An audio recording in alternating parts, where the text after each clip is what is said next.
سوال ہوا اسلام کیا ہے؟ فرمایا مسلمان وہ ہے جو اپنے ہاتھ سے اور اپنے زبان سے دوسرے مسلمانوں کو محفوظ رکھے گا۔ لیکن جب ایمان کے بارے میں سوال ہوا، بہت اہم سوال، میرے آقا صلی اللہ علیہ وسلم سے سوال ہوئے، پیارے آقا نبی مکرم اخبرنی ایمان کیا ہوا؟ اب یہاں مسلم کی تخصیص نہیں ہوئی، اب سنیے جواب۔ میرے آقا نے فرمایا من امن منہ الناس علی دمائہم و اموالہم۔ یہاں یہ نہیں فرمایا کہ جو لوگوں کے جو مسلمانوں کا مال محفوظ رکھے گا، میرے نبی نے یہ نہیں فرمایا جو مسلمانوں کی جان اور ان کی عزت محفوظ رکھے گا۔ فرمایا جب ایمان کی بات کرو گے تو سنو، مومن وہ ہوتا ہے جو دنیا کے سارے لوگوں کا مال بھی محفوظ رکھتا ہے اور ان کی جان کی عزت بھی محفوظ رکھتا ہے۔ اسلام کی بات سنیں گے، میرے نبی نے فرمایا شراب بنانے والا، شراب کی کاشت کرنے والا، بنانے والا، پلانے والا، چلانے والا، ایک جگہ سے دوسری جگہ لینے والا، ہر کسی کے لیے لعنت کی ہے اسلام نے۔ لیکن جو اس کا مافیا ہے، آخری دردمندانہ گزارش، جو مافیا ہے اس کے پیچھے، جن کا اس پر روزگار چلتا ہے، ہمارے نوجوانوں کی جوانیوں کے ساتھ کھیلتے ہیں، لیکن ان نوجوانوں کی جوانیوں پر روزگار چلتا ہے، اور وہ چھوٹے بندے نہیں ہوتے ہیں، وہ بڑے مگرمچھ ہوتے ہیں۔ تو ہم دردمندانہ گزارش کریں گے، ان لوگوں پر ہاتھ ڈالنے کی بڑی ضرورت ہے۔ ابھی یہاں کوئی دولت کے بارے میں بات کر رہا تھا کہ یورپ میں شاید ہمارے ایس ڈی پی صاحب نے بڑی اچھی بات بتائی کہ یہ غریب لوگ نہیں، جتنا پیسہ زیادہ آ گیا اتنا یہ زیادہ بڑھ گیا، جتنا پیسہ زیادہ آ گیا اتنا بڑھ گیا۔ تو پتہ چلا اس میں صرف غریب لوگ نہیں ہوتے ہیں، اس میں امیر لوگ ملوث ہو جاتے ہیں، اور حال یہ ہے جو اس میں مبتلا ہو جاتے ہیں وہ امیروں کے گھرانوں ہی کو اس میں ڈال دیتے ہیں، کیونکہ ان کو پیسوں کی بڑی ضرورت ہوتی ہے، اور وہ پیسہ غریبوں سے ملے گا نہیں، وہ تو بڑے لوگوں سے ہی ملتا ہے۔ تو لہذا گہرائی میں جانے کی بڑی ضرورت ہے۔ ہمارا بھرپور تعاون رہتا ہے ہر جمعے میں، اس کے لیے ہم آج کا سیمینار آپ کے لیے واضح ثبوت ہے کہ ہمیں فکر ہے اس چیز کی۔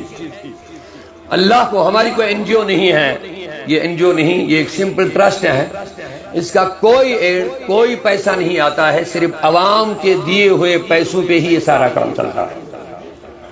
ہمارے سماج میں بہت سارے این جی اوز ہیں جن کے پاس کروڑہا پیسہ آتا ہے ان کاموں کے لیے، لیکن یہ ایک درد لے کر کے ہم آئے ہیں، اپنے جیبوں سے ہمارے لوگ اس کے لیے پیسہ خرچ کرتے ہیں، اپنے جیبوں سے، کوئی پیچھے پیسہ نہیں آتا ہے اس کا۔ ہمارا جو صوت الاولیاء، ہم اپنی بات کر رہے ہیں، لیکن یہ ایک صرف درد ہے ہمارے نوجوانوں کی، ہماری نوجوان نسل جو قوم کا سرمایہ ہے، جو ہمارا مستقبل ہے، جو ماں باپ کا سہارا ہے، جو سماج کا وقار ہے، ان کو بچانے کی ایک فکر ہماری ہے۔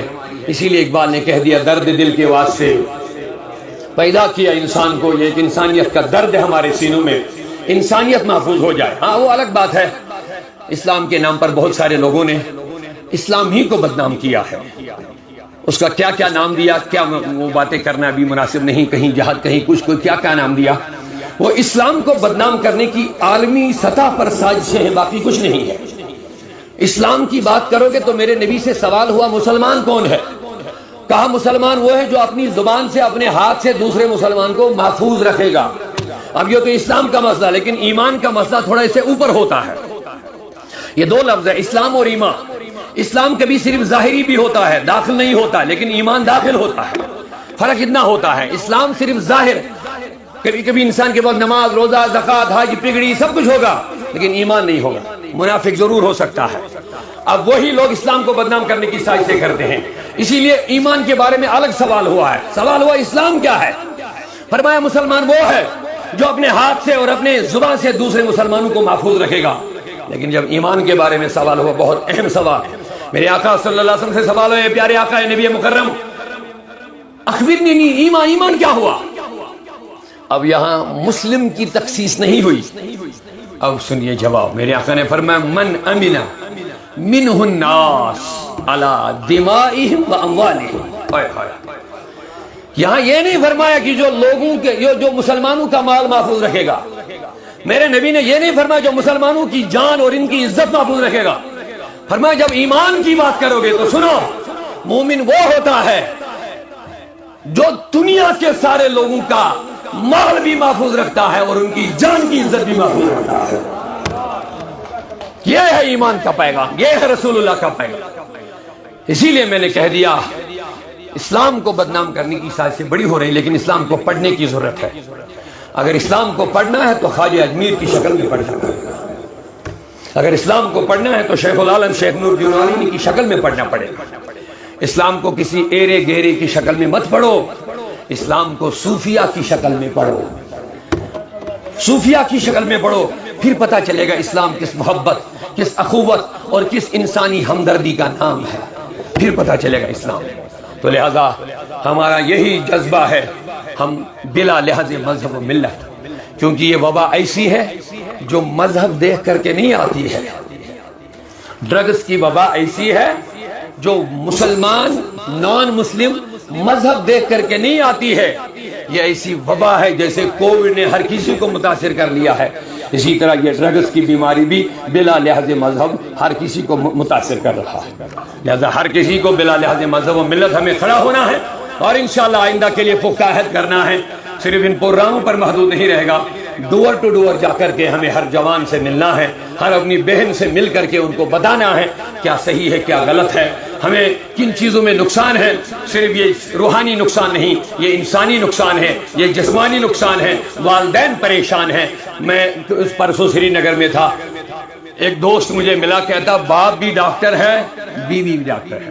اب بتائیے صرف 2 ہی ہے گھر میں اور ایک لڑکا. اب بتائیے کتنی دولت والے ہیں. لیکن اس نے قسم کھائی, فرمایا دونوں ماں باپ رو رہے ہیں, رونے کے بغیر ان کے پاس کچھ نہیں ہے. میں نے کہا اتنے آباد اتنے خوش, دونوں ڈاکٹری کی کرسی پر بڑا پیسہ کما رہے ہوں گے. کہتے ہیں پیسوں کا ان کو پتہ نہیں کتنا ہے ہمارے پاس, لیکن ایک ہی بیٹا تھا, وہ بگڑ گیا, وہ ڈرگ ایڈکٹ ہو گیا, وہ نشے میں مبتلا ہو گیا. دونوں میاں بیوی رونے کے بغیر ان کے پاس کچھ نہیں. اب بتائیے دولت کماتے ہو بچوں کے لیے, لیکن بچوں کی تعلیم و تربیت کا خیال نہ رکھو گے. آج حال یہ ہو چکا, معذرت کے ساتھ آخری بات عرض کرنا چاہوں گا, آج ماں باپ کو بچوں کی تربیت کرنے کا ٹائم نہیں. ہمارے ڈی ایس پی صاحب نے بھی بڑی اچھی بات بتائی, ایس ڈی پی صاحب نے, کہ بچوں کے پاس ٹائم دینے کے پاس ہمارے ٹائم.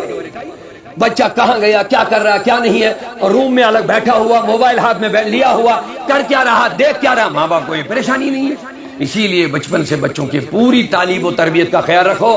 دولت کچھ کام نہیں آئے گی. اگر بچے با اخلاق بنیں گے نا, مٹی پر بھی سو گے نا, آرام ملے گا, آرام ملے گا, سکون ملے گا, اطمینان ملے گا. جب آپ کے بچے اچھے ہوں گے, جب آپ کی بیٹیاں اچھے ہوں گے, جو بچے ماں باپ کے چہرے کی طرف بات کر کے نہیں, نیچے نیچے نظریں کر کے تیرے ساتھ بات کریں گے, سمجھنا ہمارا سماج کامیاب ہوگا. اللہ تعالی ہم سب کی حاضری قبول فرمائیں. ایک بار پھر آپ تمامی حضرات کا شکریہ, بالخصوص ہمارے خصوصی مہمانوں کا شکریہ. تحصیلدار صاحب بھی ہیں ہمارے, اے ڈی صاحب سنگھ سنگھ صاحب بھی ہے, ایس ڈی او پی صاحب ہے, اور جتنے بھی ہمارے لوگ آئے ہیں, میں سب کا پرنسپل صاحب نے بھرپور تعاون دیا ہے, اور خاص کر سماج سدھار کمیٹی جو صوت الاولیاء کی. آپ عہد کرتے ہیں انشاءاللہ ایسے پروگرام آگے ہم چلائیں گے مل کر کے انشاءاللہ. آپ عہد کرتے ہیں انشاءاللہ انسانی ہمدردی کے طور پر بلا لحاظ مذہب ہو, ہم ہر کسی کو اس بری لت سے, اس ناسور سے بچانے کی بھرپور کوشش کریں گے انشاءاللہ. اور ہمارے عہد ہے ایڈمنسٹریشن کے ساتھ, پولیس ڈپارٹمنٹ کے ساتھ. ڈی سی صاحب کو آنا تھا, انہوں نے معذرت چاہی, بڑا آج بزی شیڈول ہے ان کا, یاترا کا مسئلہ ہے. D S P D I G صاحب کو بھی مدعو کیا تھا, ان کو بھی آنا تھا. بہرحال انہوں نے بھی میسیج کے ذریعے سے نیک خواہشات کا یہ مظاہرہ کیا.